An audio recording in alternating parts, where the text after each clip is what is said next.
예로부터 늘 푸른 섬이라 불렸던 어청도 먼 바다의 섬이면서 숲이 울창했는데요.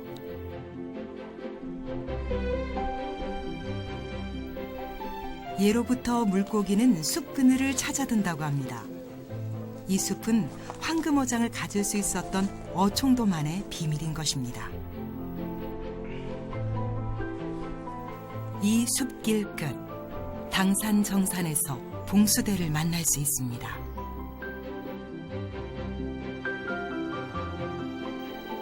바다 국경의 자리에 나라박 소식을 가장 먼저 전하는 것이 어청도의 중요한 임무였는데요. 망대에 올라 낮엔 연기를 피우고 밤엔 불빛을 올려 바다 건너 육지까지 전했습니다. 옛날에 이 서해로부터 오는 그 외적의 감시 경계를 목적으로 해서 만드는 이 어청도에서 불을 밝히면 외연도, 녹도, 호도, 대천항까지 그렇게 연결이 된 걸로 저희들이 알고 있습니다. 900년 전 쌓아올린 어청도 봉화는 인근 외연도를 지나 녹도, 원산도를 거쳐 내륙인 보령 일대로 전해졌습니다.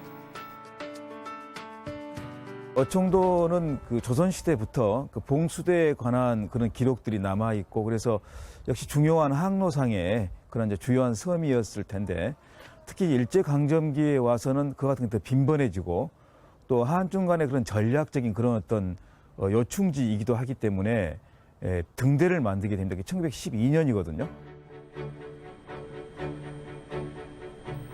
맑은 날이면 산둥반도가 보인다는 어청도. 중국과 불과 300km 떨어진 곳에 위치하고 있는데요. 대륙으로 진출하려던 일본 해군 함정의 중간 기착지가 되었습니다. 덕분에 어청도는 1912년 서해안에서 두 번째로 등대에 불을 밝혔습니다. 등대를 세운 일본은 어청도 항을 근대적인 항구로 변화시키는데요.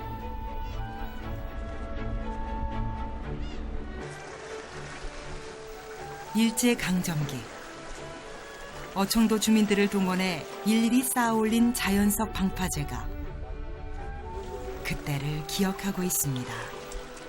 이 돌들은 다 어디서 보면은? 요런 바위를 다 뜯어서 띄어가지고 있었죠. 발파해가지고.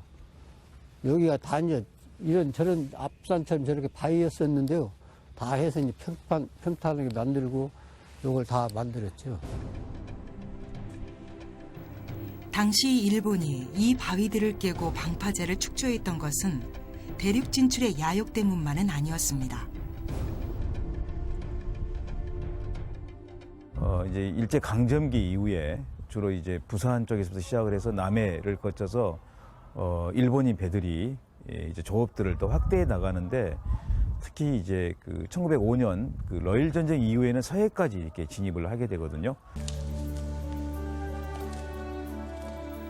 어청도를 천혜의 어업 지역으로 여기기 시작하고 일본은 당시 어청도 주민보다 많은 일본인을 이주시켰습니다.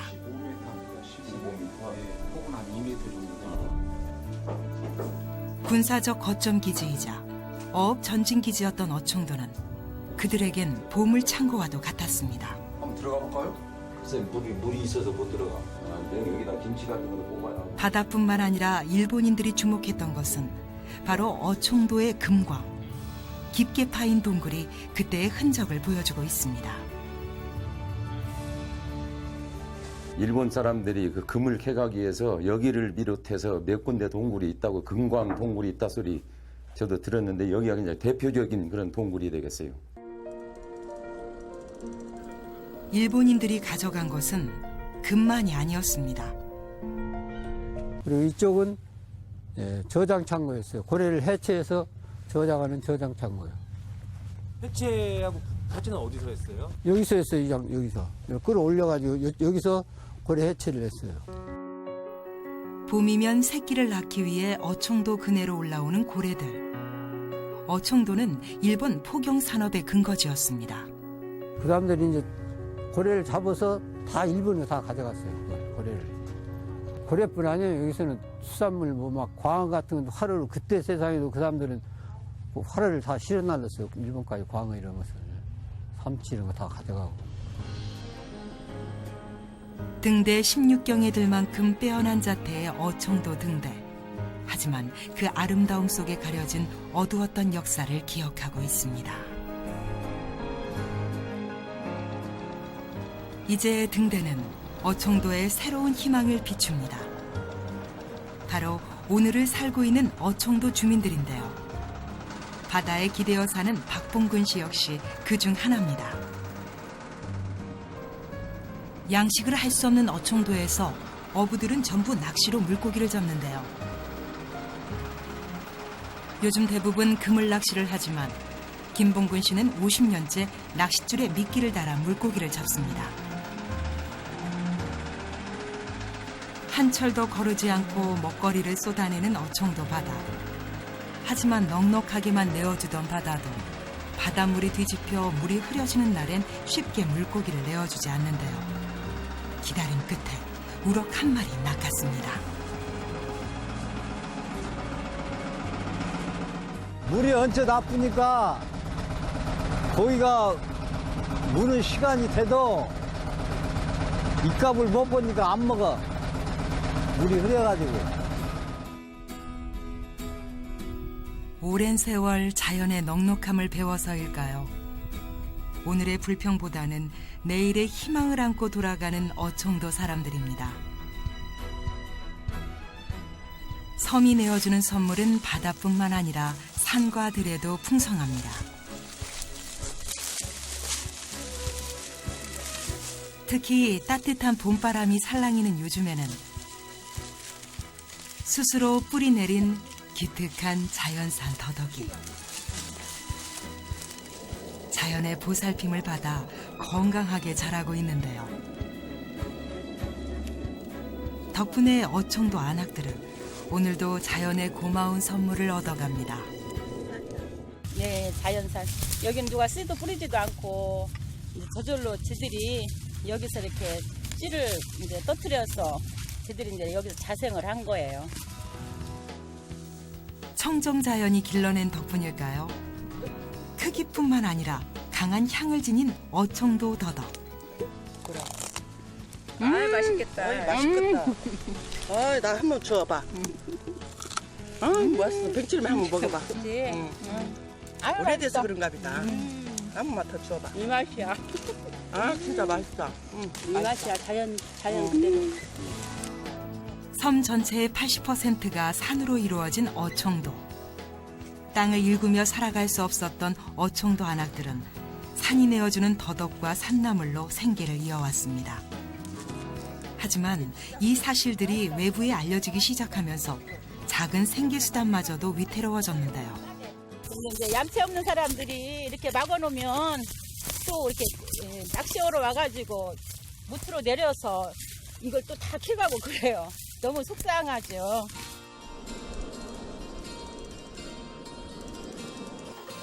오랜 세월 어청도 사람들과 함께했던 양식은 오로지 어청도의 산들 그리고 바다가 내어주는 것들입니다.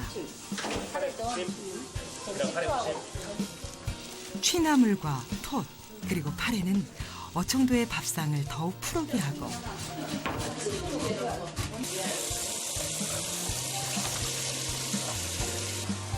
어청도 앞바다가 내어준 우럭은 맑고 깨끗한 어청도의 자연이 들어앉게 합니다.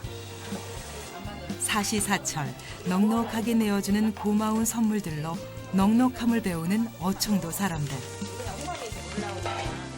여기는 정말 봄 되면은요 먹을 게 너무 많아요. 산에는 나물, 고사리, 취나물, 달래 그리고 바다에는 파래도 많고 김도 돌김, 김도 많고 자연산 홍합도 많고 정말 여기는 먹을 거리가 너무 많아가지고 소박하지만 정겨운 이야기가 들려오는 어청도. 외롭고 고되었던 아픈 역사를 딛고 내일의 새로운 역사를 준비하면서 국경의 섬 어청도는 다시 푸르게 빛날 것입니다.